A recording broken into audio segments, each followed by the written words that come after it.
大家好啊，我係珍妮啊。今日咧我又煲一個湯水咧，就可以清燥潤肺啦、清熱解毒啦、利尿同埋對啲皮膚好好嘅。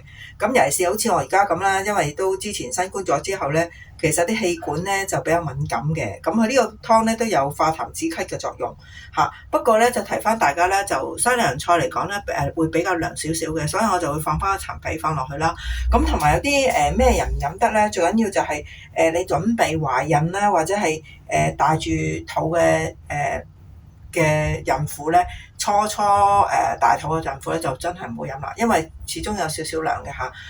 咁介紹翻個食材先。咁啊西洋菜啦就一斤，我俾少少大家睇嘅啫。咁另外咧就係紅蘿蔔啦一條，粟米一條。咁南北杏一柱啦，咁啊無花果啦有3粒啦，同埋2粒蜜棗啦，陳皮就係兩片啦，就嚟和翻個西洋菜嘅。咁薑片咧就幾片嚟出水嘅嚇。咁排骨嗰方面咧就大概連埋個豬展咧1斤左右啦。咁你話用埋一隻得唔得？得，冇問題，因為對上一次我就用咗一半豬展，咁啊留翻一半啦。咁點解落咁多咧？基本上咧3-4人份量啦，同埋亦都可以當一個餸咁樣食啦。因為有纖維質啦，亦都有幾種顏色啦，譬如有3種顏色嘅菜啦，橙色啦、黃色啦同綠色咁樣嘅。咁啊當埋菜同埋湯飲咧，咁啊煮個飯都可以做一餐㗎啦，簡簡單單。唔講咁多啦，煮俾大家睇。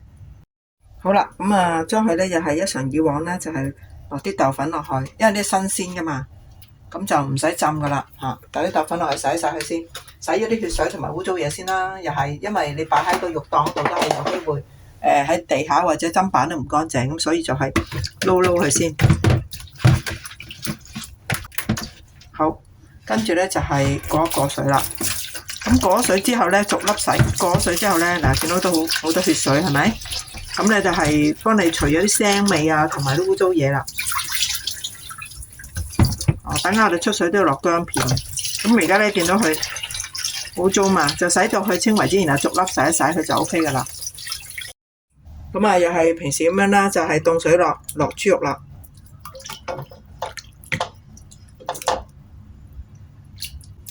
咁你話我個豬展咁大咧，你可以呢個時間咧就剪開一半咯，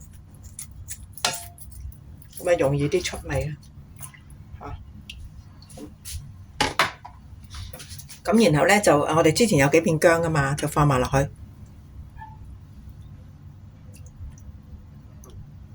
咁啊，開火，出咗啲污糟嘢之後，再俾大家睇。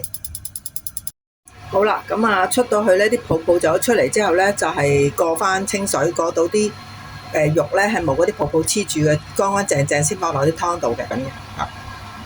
咁啊啲肉洗完之後咧，我哋就再放落去。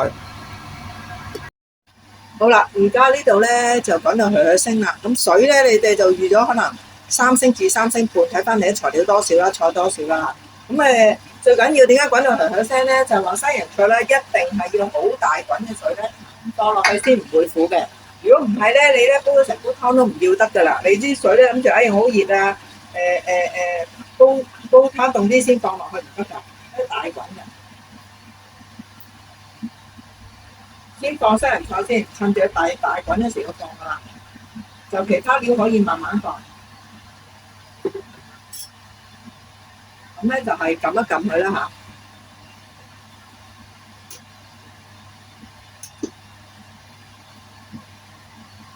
咁啊，又係一常以往啦。未落豬肉之前咧，就煲咗其他嘢先，咁啊快啲啦嚇。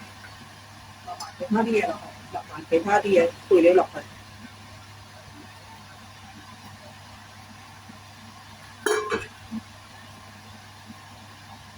將洗乾淨嘅豬肉咧，就放埋落啲湯度，滾佢15分鐘之後，轉細火煲3個鐘，因為西洋菜要煲3個鐘先唔涼嘅。